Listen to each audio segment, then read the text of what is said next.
ঢাকনুর নিচে যারা কাপড় পরে, এই যে আমাদের কাপড় প্যান্ট আমরা পরি ঢাকনুর নিচে প্যান্ট পরি, তারপরে প্যান্ট এমন যে গত পরশু আমার ফেনীতে মাহফিল ছিল, আমি সেখানে বলেছি যে আমাদের প্যান্টগুলো, আমি যখন একটা গাড়িতে করে যাচ্ছি দেখতেছি একটা ছেলের প্যান্টগুলো মাঝে মধ্যে ফাটা। তো আমি ভিডিও ম্যান ছিলেন আমার সাথে, আমি জিজ্ঞেস করেছি, ভাই এটা লুকটা দেখা যায় শার্টটা একদম স্মার্ট, তার গ্লাস ট্লাস কত সুন্দর, দামি ভদ্র ছেলে, টাকা পয়সাওয়ালা মনে হয় দেখতে, কিন্তু প্যান্টটা ভাড়া কেন? উনি আমাকে বলছে, হুজুর আসতে বলুন, উনি শুনবে, আবার শুনলে সমস্যা কি? বলছে, হুজুর এটা 2024 সালের নতুন স্টাইল, ফ্যানটা ফাটা ফ্যান, এটা নাকি স্টাইল। আচ্ছা ফাটা সেটা স্টাইল কেমনে হয় এটা আমি অনেক চিন্তা করে বুঝতে পারি না। এটা ফাটা জিনিসটা যদি দামি হইতো এটা ফাটা হইতো না, দামও নাকি অনেক বেশি, ফাটা।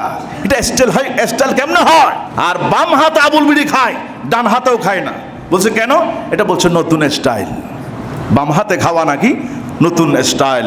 ধোঁয়াগুলো এইভাবে ফু মারে সিগারেট খায়া, আবার ওদিকে ছায়া থাকে, ধোঁয়াগুলো কদ্দুর গেছে, ধোঁয়া কদ্দুর গেছে ছায়া থাকে। এটা সত্য না মিথ্যা? বলেন সত্য না মিথ্যা? এই ঢাকনুর নিচে যারা কাপড় পরে এদের দোয়া কবুল হবে না।